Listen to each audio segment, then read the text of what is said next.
우리 하나님 말씀 데살로니가전서 5장 15절, 데살로니가전서 5장 15절입니다. 15절에서 22절까지 제가 봉독해서 올리겠습니다.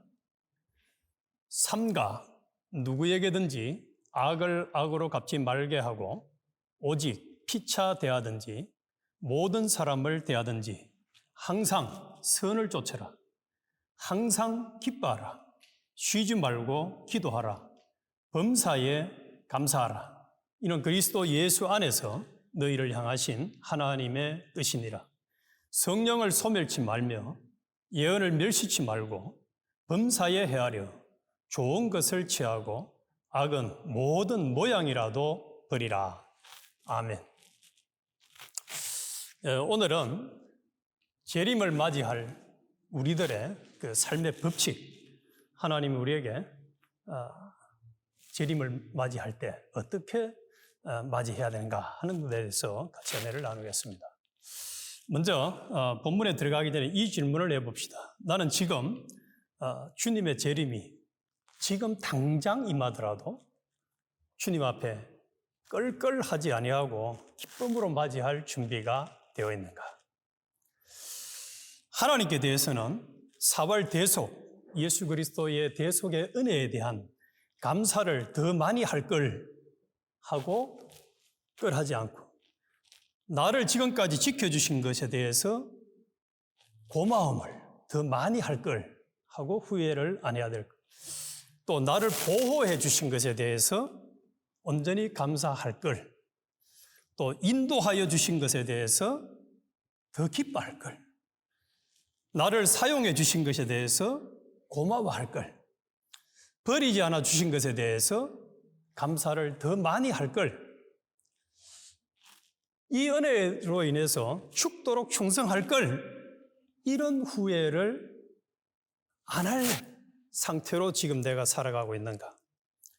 또 다른 사람들에게 대해서는 더 많이 열심히 다른 사람을 위해서 기도해 줄 걸, 또 성경을 좀 더 많이 읽을 걸, 묵상을 많이 좀 할 걸, 성경을 암송을 더 많이 할 걸, 전도를 더 많이 할 걸, 열심히 봉사를 할 걸, 선교를 좀 더 열심히 다닐 걸, 다른 사람에게 상처를 좀 적게 줄 걸, 다른 사람을 미워하는 것을 좀 안 할 걸, 다른 사람을 괴롭히는 일을 좀 적게 할 걸, 다른 사람의 잘못에 대해서 용서를 온전히 해줄 걸 하는 이런 행동을 내가 잘하고 있는가? 그래서 성경에 이렇게 말씀을 합니다. 마태복음 24장 37절에 보면은 노아의 때와 같이 인자의 맘도 그러하리라. 홍수 전에 노아가 방주에 들어가던 날까지 사람들이 먹고 마시며 장가 들고 시집가고 있으면서 홍수가 나서 저희를 다 멸하기까지 깨닫지 못하였으니 예수님의 재림 때도 이와 같으리라. 그래서 방주를 준비하지 않은 사람들이 껄껄껄껄껄껄 하다가 다 죽었습니다. 그래서 예수님의 재림 때도 이와 같다. 그래서 우리는 참 껄껄하는 사람이 안 돼야 되겠다. 그러면 어떻게 하면 껄껄하는 사람이 안 되느냐? 이 데살로니가전서 4장부터 이제 5장 1절 이하에 보면은 5장 1절에 보면 이런 말씀이 있습니다. 형제들아, 때와 시기에 관하여는 너희에게 쓸 것이 없음은 주의 날이, 예수님의 재림의 날이 밤에 도적같이 이럴 줄을 너희 자신이 자세히 알미라. 저희가 평안하다 안전하다 할 그때에 잉태된 여자에게 해산 고통이 이름과 같이 멸망이 호련히 저희에게 이르니 결단코 피하지 못하리라. 또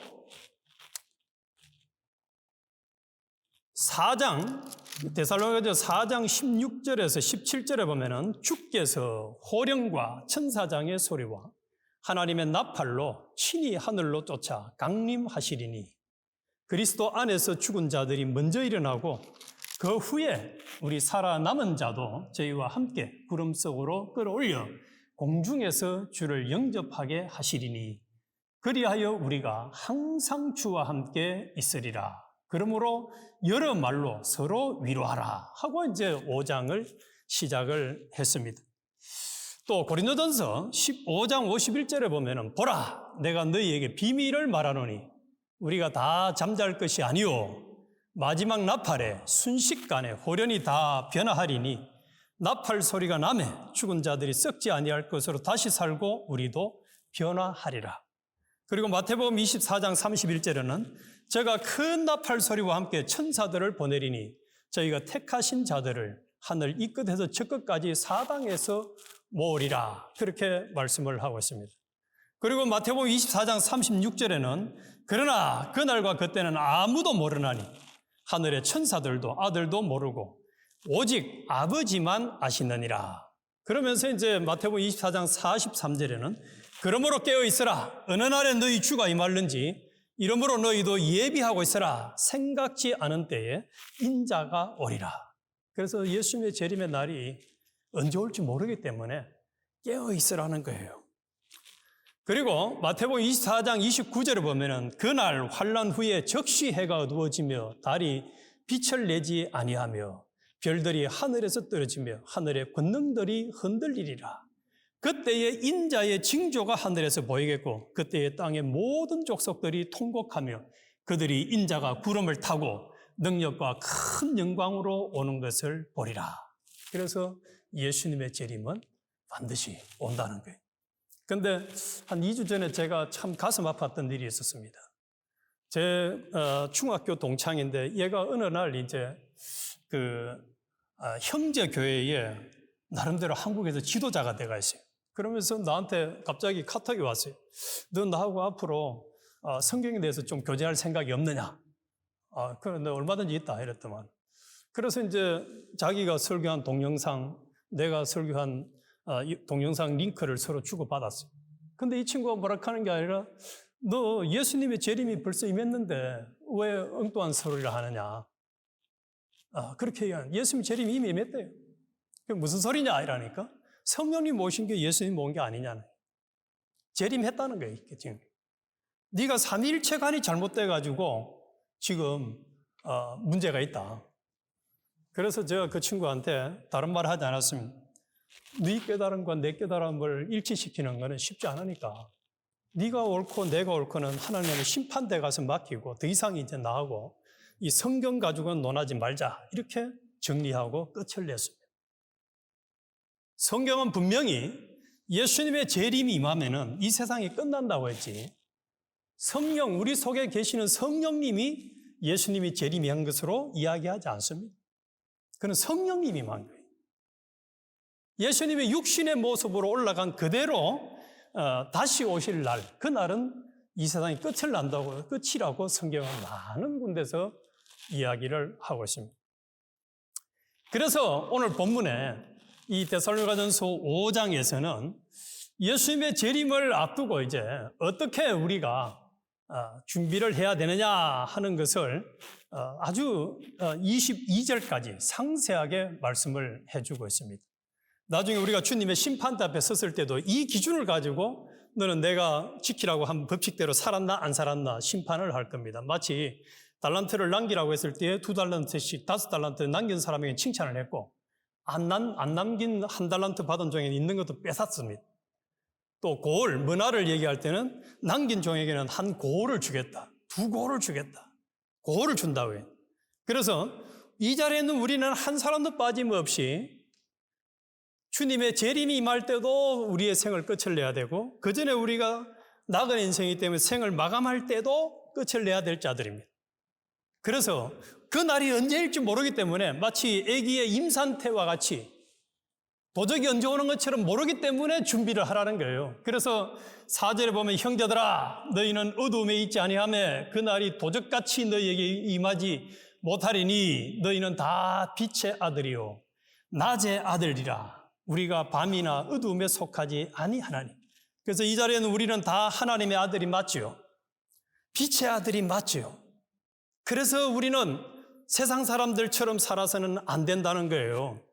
그래서 첫 번째 여기에 5장 6절에 보면은 그런 말씀. 그러므로 우리는 다른 이들과 같이 자지 말고 오직 깨어 근신할지니라 이렇게 말씀합니다. 자지 말아요. 성경에 잠자는 사람에 대한 얘기를 많이 하고 있습니다. 성령님과 교제하지 않는 삶은 전부 다 잠자는 생활입니다. 그래서 깨어서 성령이 교회들에게 하시는 말씀을 들을지어다 하는 그 말씀을 듣고 순종하는 삶을 살아요. 그래서 우리는 모든 은행 심사를 성령의 음성을 듣고 순종해야 해요. 성령은 진리의 영이기 때문에 진리를 우리에게 알려주세요. 그래서 요한일서 5장에서는 기름 부은 바 성령이 너희에게 가르쳐주면 아무도 너희를 가르쳐줄 필요가 없다. 이렇게까지 말씀하셨어요. 그래서 우리는 철저하게 성령을 따라서 참 성령의 음성을 듣고 순종해야 될 것을 말씀을 하고 있습니다. 그래서 이 다른 이들, 이는 누구겠습니까? 주님의 이 재림을 맞이할 준비를 제대로 안 하는 그런 어두움의 자녀들을 이야기하겠죠. 그 사람들처럼 살아서는 안 된다는 거예요. 그리고 8절에 보면은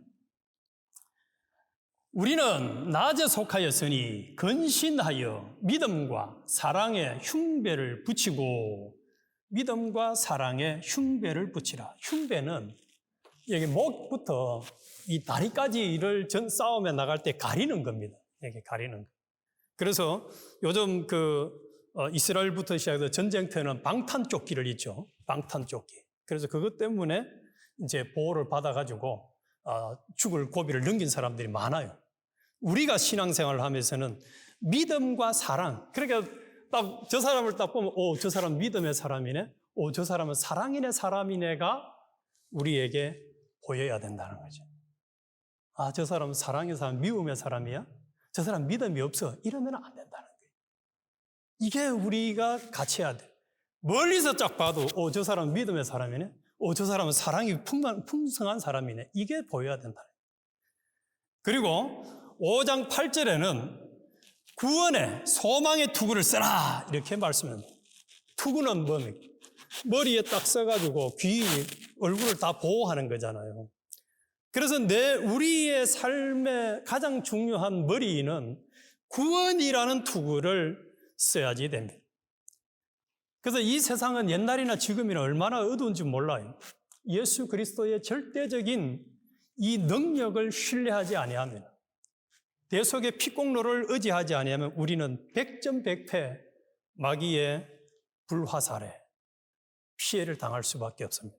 그래서 계속 우리는 그냥 저 사람은 구원의 손해가 되는 것, 구원의 방해가 되는 것은 절대로 들어갈 수가 없는 사람, 침투를 못하는 사람이야. 이런 사람이 딱 돼야 돼.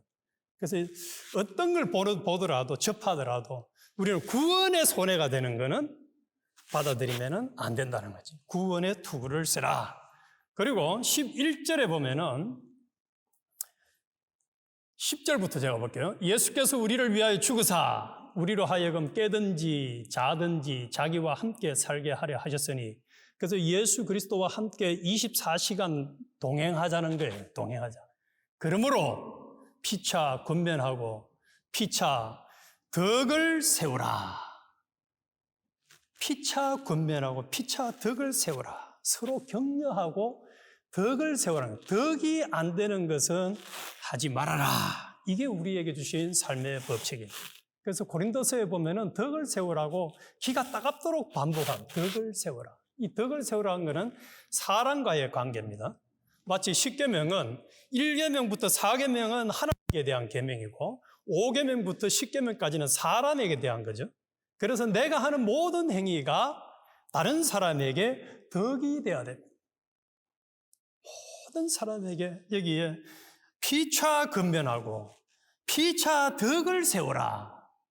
너희가 하는 것 같이 하라. 덕을 세우면서 살아라. 그래서 이것은 말라기 3장에도 동일하게 말씀을 하고 있죠. 덕을 세우라. 덕을 세우라. 그리고 5장 12절부터 13절에는 주 안에서 위임받은 권위자들, 주의 종들을 사랑 안에서 가장 귀하게 존중히 여기라고 했습니다. 형제들아, 우리가 너희에게 구하노니 너희 가운데서 수고하고 주 안에서 너희를 다스리며 구원하는 자들을 너희가 알고 저의 역사로 말미암아 사랑 안에서 가장 귀히 여기며 가장 귀히 여기며 또 뭐 하라고 했습니까? 너희끼리 화목하라. 그래서 하나님이 세운 주의 종들을 귀히 여기고 사랑하라. 이것이 우리에게 주신 하나님이 말세를 맞이한 우리에게 주신 법칙입니다. 그러면 마귀는 어떤 일을 하겠습니까? 주의 종들을 해치는 일을 계속하겠죠. 끊임없이 합니다. 옛날 에덴 동산에서부터 노아 홍수가 딱 끝나고 나니까 마귀는 누구를 딱 넘어뜨렸습니까? 노아를 딱 넘어뜨렸잖아요. 노아를 술 취하게 하고 딸들과 또 잠을 자게 하고, 그때부터 시작해서 끊임없이 지도자들을 탁 넘어뜨려가지고 그 조직을, 그 단체를 이렇게 참 마귀의 지배 아래 넣으려고 노력했다. 그래서 성경에 보니 다시 제가 한번 읽어볼게요. 형제들아, 우리가 너희에게 구하노니 너희 가운데서 수고하고 주 안에서 너희를 다스리며 권하는 자들을, 주의 종들을 너희가 알고, 여기에 알고 이 말은 인정하고 존경하라는 말입니다. 알고, 인정하고 존경. 저 주의 종이 참 수고하고 있다. 수고하고 있다. 그래서 제가 우리 교회에 왔을 때에 그런 말을 들었습니다. 이 교회에 세 분 목사님과 사이가 좋게 지내야 됩니다. 깨지면은 우리 교회는 마지막입니다 소리를 제가 들었어요. 그래서 이 교회가, 우리 지금 종이 세 분이죠. 정식으로 세움받은 종이 세 사람이 있잖아요. 세 사람과 관계가 깨지면 마지막이구나 하는 그 두려움이 저한테는 항상 있습니다. 깨지면 마지막이구나. 그래서 제가 늘 조심하려고 저는 항상 노력 중입니다. 성경이 그걸 말하잖아요. 존중이 여기는, 존중이. 무시하거나 업신여기거나 아주 그냥 짓밟지 말아라. 그런데 제가 이제 약 20개월 되겠는지 안 되는지 모르겠는데 한 20개월 동안 여기서 살면서 이런 얘기를 참 많이 들었습니다. 교회에서 이 목회자를 헐고 넘어뜨리는 데는 사실하고 상관이 없다. 사실하고 상관이 없대요. 그냥 일부 주장이 그냥 싹 끌고 간다는 얘기를, 그래서 교회가 깨진다는 얘기를 많이 들었습니다. 그래서 그거는 성경하고 전혀 다른 거죠. 자, 그리고 5장 13절에 저의 역사로 말미암아 사랑 안에서 가장 귀히 여기며 너희끼리 화목하라. 화목하라. 화목하라. 그러면은 이 하나님은 우리에게 화목, 서로 용서, 용납하고 화목하라고 하지만은 마귀는 무슨 일을 하겠습니까? 화목이 안 되는 일을 하겠죠. 끊임없이 합니다. 그래서 신천지를 비롯한 모든 이단들이 하는 첫 번째 전략이 성도와 성도 사이를 갈라뜨리는 일을 합니다.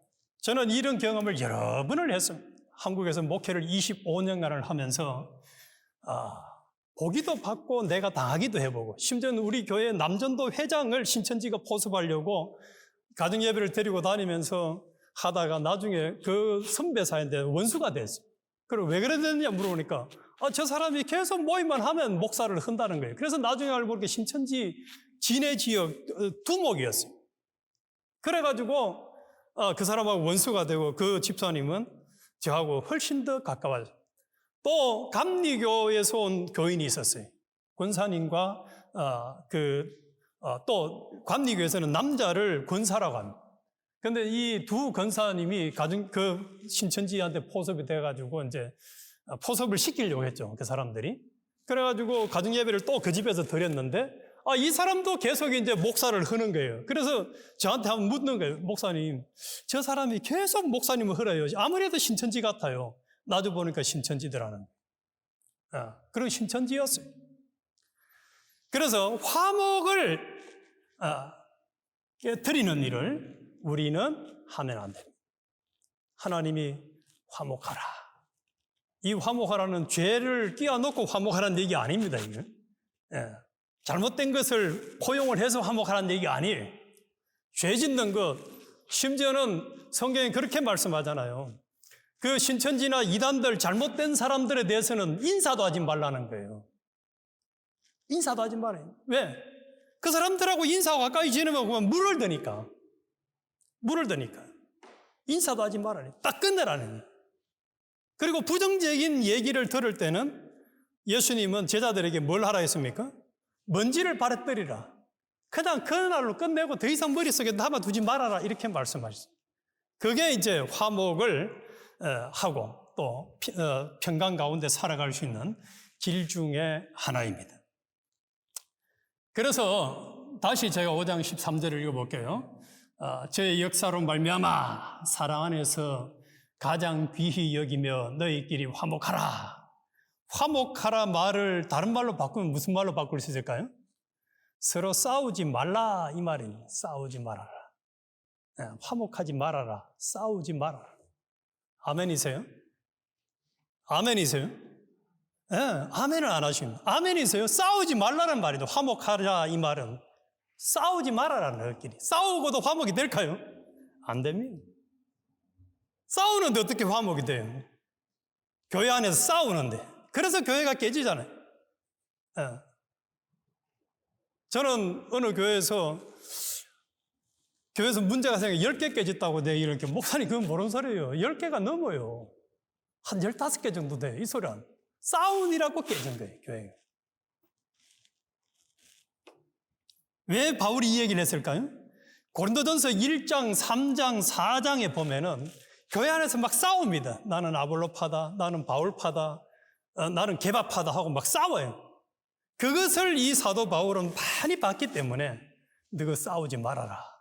화목해라. 그렇게 말씀을 하는 겁니다. 그래서 우리 교회도 또 교회를 떠나서 우리 한 사람 한 사람은 성도와 성도 간에 싸움이 있으면 안 됩니다. 이거는 마귀가 원하는 최고의 작전입니다. 싸우지 말아라. 뭐 하라고요? 너희끼리 화목하라. 너희끼리 화목하라.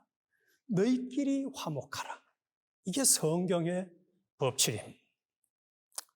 그리고 14절에 보면은 또 형제들아 너희를 권하노니 규모 없는 자들을 권계하며 마음이 약한 자들을 안위하고 힘이 없는 자들을 붙들어주며 모든 사람을 대하여 오래 참으라.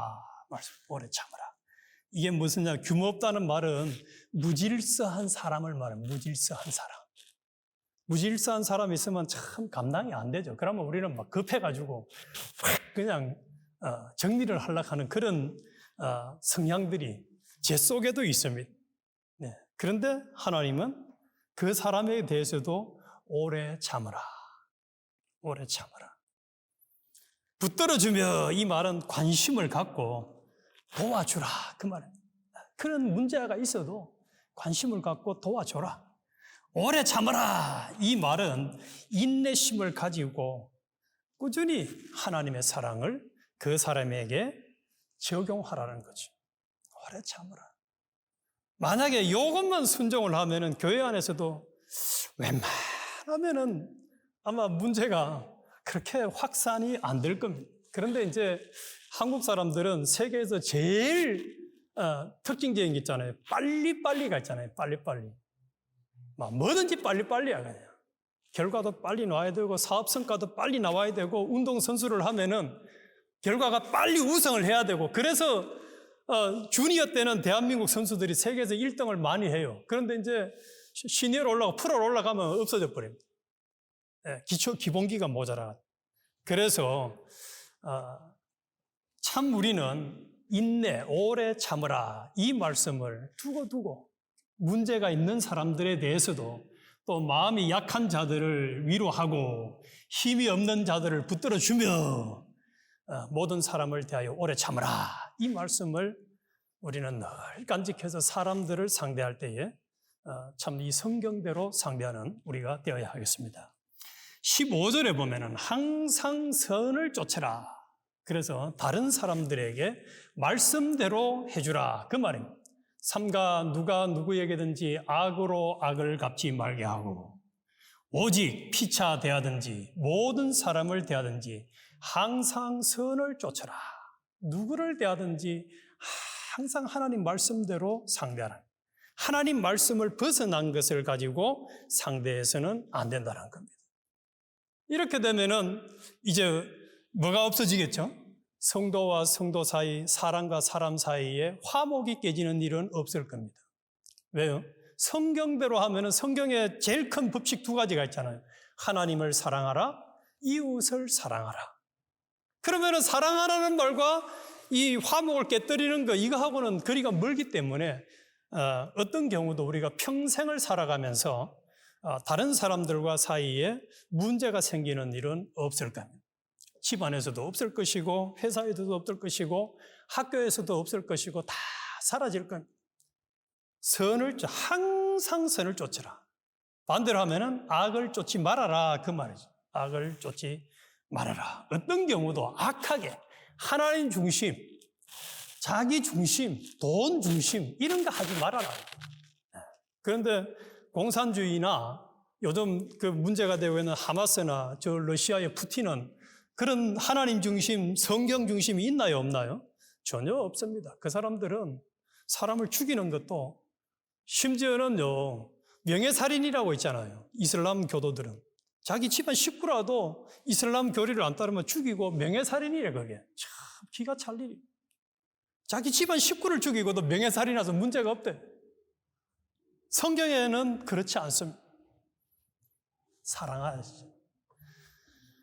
그래서 우리는 어떤 경우도 항상 선을 쫓는 사람이 되어야 된다. 그리고 16절에는 항상 기뻐하라. 참 이 말씀은 순종하기가 쉽지 않은 것 같아요. 또 실천이 잘 안 되는 것 같아요. 항상 기뻐하라. 근데 제가 이 항상 기뻐하라는 비결을 어렴풋이 힌트를 하나 얻은 게 있습니다. 초등학교 때부터 열심히 공부를 해가지고 서울대 합격을 했습니다. 그러면 서울대 합격을 하면 그 사람이 기쁠까요? 안 기쁠까요? 한국에서는 기쁩니다. 제가 며칠 전에 UCLA 대학을 가보니까 거기 다니는 아이들은 어떤 목사님 그 딸이 그 다녀서 이제 가보니까 참 나름대로 자부심을 가지고 아주 당당하게 걷고 하더라고. 한국에서는 서울대 합격하면은 기뻐합니다. 저도 이거는 조금 경험이 있어요. 제가 농고를 졸업했지만은 저는 대학교 졸업장을 딱 받은 그거 하나만으로 졸업할 때 참 마음이 편안하고 기뻤어. 너희들은 대학을 안 가지만 나는 대학을 간다는 그것 때문에. 그런데 우리가 항상 기뻐할 제목이 뭐가 있을까요? 대학 졸업 입학장, 그거 아무것도 아니에요. 우리는 하늘나라 갈 수 있는 천국 시민권과 영생의 자격증을 받았잖아요. 선물로. 그리고 하나님과 영원히 화목된, 내가 어디에 가도 무엇을 하든지 하나님이 나와 함께 한다는 이 은혜를 받은 자들이기 때문에 항상 기뻐할 수 있어야 돼요. 그런데 이 사실을 모르는 사람은 항상 기뻐하는 게 안 됩니다. 지난주에도 우리가 두려워 말라고 했지만은 제자들이 예수님을 모르고 예수님이 어떤 분인지를 모르니까 상황 만나면 두려운 거예요. 불안한 거예요. 두렵고 불안한 거예요. 그런데 우리가 항상 기뻐할 수 있는 것은 딱 이것입니다. 나를 구원해 주시고 하나님이 나와 함께 하신다는 사실. 이 사실 앞에 우리는 항상 기뻐할 수 있는 거예요. 그리고 쉬지 말고 기도하라. 18절은 무슨 의미냐? 우리 스스로 할 수 있는 것이 아무것도 없기 때문에 첫째, 하나님 앞에 100% 의존하면서 살아야 되기 때문에 우리는 하나님 앞에 쉬지 말고 기도해야 됩니다. 아멘이세요? 우리 스스로 할 수 있는 게 아무것도 없잖아요. 아무것도 없습니다. 하나님이 100% 은혜를 주셔야 되기 때문에 쉬지 말고 기도해야 됩니다. 하나님 아버지 도와주세요. 하나님 아버지 내게 은혜를 주세요. 하나님 아버지 나를 사랑했어요. 그래서 이 경험을 해본 사람들은 계속 하나님 앞에 기도하는 거예요. 그래서 조지 뮬러라는 사람은 중국에서 고아원을 운영하면서 5만 번 기도해서 응답을 받았다고 책을 쓴 게 있어요. 5만 번 기도해서. 기도 응답했으면 5만 번이라는 거예요. 3,000명이 넘는 아이들을 먹이면서 거기 필요한 거 기도해서 하나님이 주셨다. 우리는 항상 끊임없이 하나님 앞에 기도하는 사람이 되어야 됩니다. 사도 바울은 밤과 낮으로 일했지만은 주야로 기도했다고 합니다. 주야로. 낮에도 기도하고 밤에도 기도하고 24시간 기도하는 사람이 되어야 합니다. 그리고 18절에는 범사에 감사하라. 이는 그리스도 예수 안에서 너희를 향하신 하나님의 뜻이라. 이게 슬픔에 처하든지 기쁨에 처하든지 어떤 환경에 처하든지 하나님 앞에 감사하라는 거예요. 감사하라. 이거는 이제 내 계산을 가지고 보면 감사가 안 됩니다. 다니엘이 사자굴에 들어가야 될 상황, 새 친구가 용광로 속에 들어가야 될 상황을 보면은 감사 안 돼요. 그런데 하나님을 믿으면은, 하나님을 알면은 감사가 됩니다. 하나님이 앞으로 이 상황을 통해서 어떤 역사를 하실까가 오히려 기대가 되는 거예요. 많은 믿음의 사람들은 그래서 감사하며 살았습니다. 손양원 목사님이 그 신사참배 안 한다고 용광로 속에 가 있어도 또 6.25의 인민군들 주기철 목사님이 그 앞에 계고 손양원 목사님은 인민군들이 자기 두 아들을 죽여도 감사했어요. 그리고 그 죽인 그 원수 같은 학생을 자기 양아들로 삼았어요. 손양원 목사님은. 감사하는 사람이 그게 가능할까요? 불가능합니다. 그런데 그 손양원 목사님은 그 자기 두 아들을 죽인 아들을 자기 양아들로 삼아가지고 자기 집에서 양육하는, 이게 감사의 사람이죠. 감사의 사람. 그리고 5장 19절에는 성령을 소멸치 말라 이렇게 말씀을 했습니다. 그래서 성령님이 24시간 우리를 인도하기 때문에 그 성령님의 인도에 대해서 불순종이 없으려고 하면은, 성령을 무시하지 않으려고 하면은 앞에 얘기한 기도하는 것이나 감사하는 것이나 또 말씀대로 순종하는 것, 이 소멸하다 이거는 그냥 억누르고 발로 짓밟는 거거든. 그래서 이제 하나님의 뜻에 대해서, 하나님의 인도에 대해서 무시하는 일을 하지 말아라. 그래서 우리는 이 성령님은 그런데 마이크를 들고 여보시오, 지금 그 말 하면 안 돼요, 여보세요, 이거 하세요, 이렇게 하지 않아요. 성령님은 세미한 음성으로 들똥말똥. 내가 정신을 안 차리면 성령님의 음성을 들을 수가 없습니다. 그런데 어떤 상황 속에서도 성령님은 계속 우리에게 양심의 문을 두드립니다. 그래서 그 음성을 들으려고 노력을 해야 된다. 그래서 죽을 때까지 성경을 통해서 말씀으로 찾아오실 때에 그것을 우리는 받아들일 준비가 있어야 된다. 21절에는 예언을 멸시치 말라. 이거는 이제 하나님의 말씀을 무시하지 말라는. 하나님 말씀을 무시하는 사람은 참 복이 없는 사람입니다.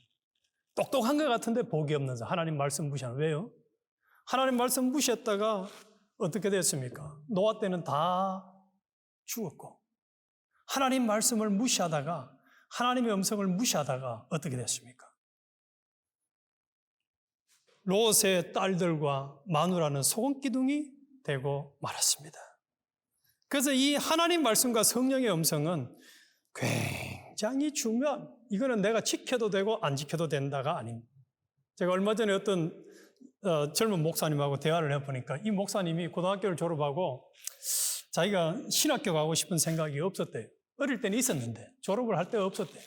그래서 이제 아버지하고 이야기를 하는데 아버지가, 야, 너 목회 길을 안 가면 죽는다. 이래. 죽는다. 그래서 그 말이 성령의 음성으로 듣고 들려오는, 아주 그냥 막 정신을 죽는다고 하니까 바짝 차려진 거죠. 그래서 목회를 하고 지금 미국에서 17년째인가 지금 목회를 하고 있어요. 그런데 그분이 왜 그걸 믿었느냐? 자기 교회를 핍박하는 많은 사람들이 죽는 걸 많이 봤거든. 자기 교회 종친다고 막 시끄럽다고 와서 핍박하는 사람 죽는 거 보고, 또 교회 이렇게 마당 이 넓히는데 방해한 사람 죽는 거 보고 막 40대, 막 30대가 죽어나가는 걸 많이 봤기 때문에, 자기 아버지가 목사님이어서. 그래서 이제 성령의 음성을 무시하면 죽는다 하는 걸 알고 있는데다가 정작 자기한테 이제 아버지가 딱 얘기를 하니까 더 이상 고집을 피우지 못하고 신학을 공부하고 지금 목회를 하고 있다. 그래서 우리는 하나님의 말씀에 대해서 또 성령의 음성에 대해서 철저하게 소멸하지 말고 지키는 사람. 범사에 헤아려 좋은 것을 취하고 항상 우리는 참 덕이 되고 사랑이 되고 은혜가 되고 유익한 것만 취하고 악은 모든 모양이라도 버리라. 그래서 악이 뭡니까? 하나님 중심이 아닌 자기 중심, 돈 중심, 일 중심, 또 어떤 세상 중심, 뭐 공산주의 등등해서 이제 하나님 중심이 아닌 건 전부 다 악이에요. 그것은 다 버리라. 모양. 그냥 흉내도 내지 말아라. 이겁니다.